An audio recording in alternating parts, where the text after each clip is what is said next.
आपण इतिहास सुद्धा त्यांच्या सोबतीने पाहणार आहोत आणि त्यासाठी मला वाटतं जोरदार टाळ्या झाल्या पाहिजेत. आणि हे नेमकं काय आहे, कसं आहे हे मला जाणून घ्यायचंय आणि ते मी सांगण्यासाठी इथे इन्व्हाइट करते मुगाफीचे क्रिएटिव्ह डायरेक्टर अर्जुन मोरे यांना. अर्जुन मोगरे यांना.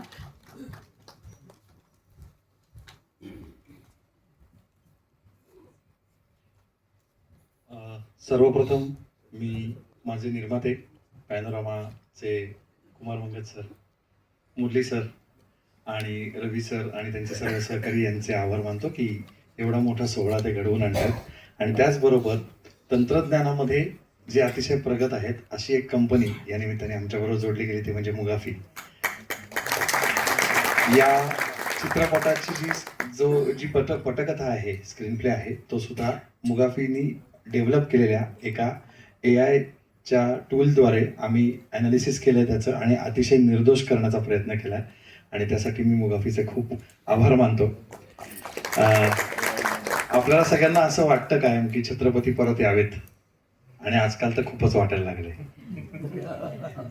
आणि तर छत्रपती नाही परंतु त्यांचा एखादा मावळा परत आला किंवा आपल्याला टाइम मशीन मिळालं आणि आपण ते जाऊन सगळं बघू शकलो, त्यांच्याशी बोलू शकलो तर किती छान होईल. अनेक प्रश्न आपल्याला पडतात. म्हणजे आज आपण बघतो की युरोपमध्ये किंवा वेस्टर्न देशांमध्ये ती सिरी असते, त्या सिरीवर लोक गप्पा मारतात, इतके लोक एकटे आहेत. अशा कुठल्या तरी यांत्रिक माणसाबरोबर गप्पा मारण्यापेक्षा आपल्या पूर्वजांची, वीरांची गप्पा मारल्या तर प्रेरणा नक्की मिळेल असं मला वाटतं. आणि त्याकरता मुगाफीचे खूप धन्यवाद द्यायला पाहिजेत की त्यांनी असा एक महान वीर जिवंत करायचा प्रयत्न केला आहे आजच्या तंत्रज्ञानाच्या माध्यमातून. आणि याला आपण आत्ताच्या काळात चॅटबॉट असं म्हणतो. मी एक मगाशी वाईट विनोद पण केला अर्जुनच्या शेजारी करून की आपण याच्या चॅटचं बोट धरून जायचं का इतिहासात. तर ते काय आहे नेमकं ते अर्जुन सांगेल आणि मग थोडंसं आपण त्याच्याशी बोलण्याचा प्रयत्न करूया. आपल्याला काही इतिहासाबद्दल प्रश्न असतील, महाराजांबद्दल प्रश्न असतील, बहिर्जींना आपण ते विचारूया. साक्षात बहिर्जीच आपल्याला उत्तर देतील. दिग्पाल, काय विचारू? मला वाटतं प्रेक्षकांनाच विचारूया की काय विचारायचंय तुम्हाला. बहिर्जी नाईक आपल्याशी बोलणार आहेत आता चॅटवर. काय विचारायचंय? मला अभिमान हा वाटतो की सर्व तंत्रज्ञान जेव्हा येतात तेव्हा जसे छत्रपती आपल्या बरोबर आधुनिक तंत्रज्ञान आणत होते त्यांच्या काळामध्ये, तसं शिवराज अष्टक आधुनिक तंत्रज्ञानाची कास धरून चाललंय. मेटावर्स मध्ये पहिला ट्रेलर रिलीज सुद्धा शिवराज अष्टकाच्या शेअर शिवराजचा झाला आहे. आणि आज chatbot, historical chatbot Bahirji Naik असं वरती आपल्याकडे आलेलं आहे. काय विचारू सांगा? विचारून काय करणार आहेस असं त्यांनी विचारलंय. कोणीही पिक्चर बनवणार, कोणी एखादा प्रश्न कोणाला पडला असेल? हा, मंदारजी. अग्रस्वारी यशस्वी करण्यासाठी छत्रपती शिवाजी महाराजांची तयारी किती महिने आधी सुरू होती? घ्या, विचारा त्यांना.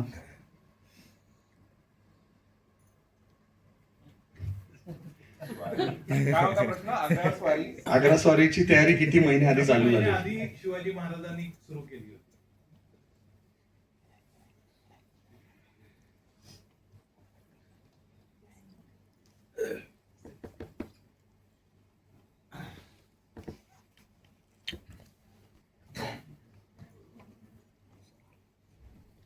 त्याचं उत्तर आलेलं आहे. अग्रस्वारीची तयारी 6 महिने आधी सुरू झाली. तो बघा. अजून कोणी मागे विचारा. संभाजी राजांना मथुरेलाच का ठेवलं होतं?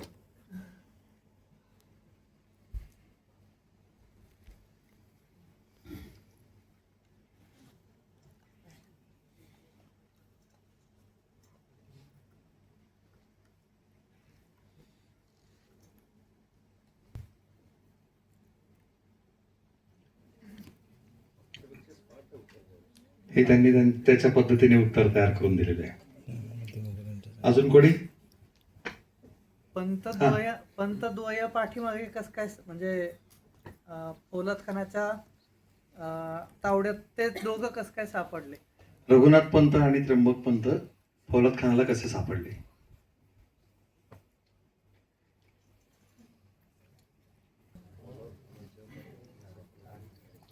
अशा पद्धतीने विविध उत्तरं तुम्हाला सापडणार आहेत आणि त्यातून आपला इतिहास जाणून घ्यायचा प्रयत्न करता येणार आहे.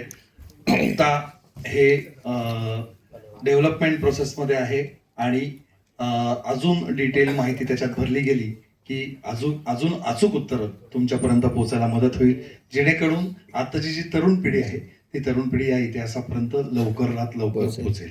तुमचा एक प्रश्न होता, एक प्रश्न घेऊया आणि मग आपण पुढच्या कार्यक्रमाकडे वळूया.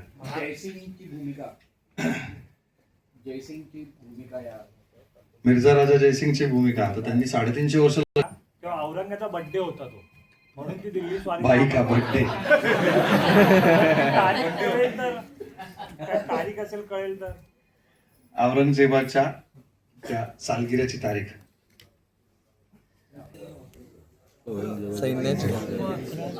हा, तरी सुद्धा त्याने 11 जानेवारी 1681 असं दिलंय. थोडस काम याच्यावर करावं लागेल, तरी सुद्धा मला असे माझे अनेक मित्र भेटतात की दादा आम्हाला खूप फ्रस्ट्रेशन आलं की कोणाशी तरी बोलावं असं वाटतं, काही वेळा कोणाशी बोलता येत नाही. अशा वेळी जर बहिर्जी नायकांशी बोलू शकलो तर तो किती जीवनाची उभारी देऊ शकेल असं आम्हाला वाटतं.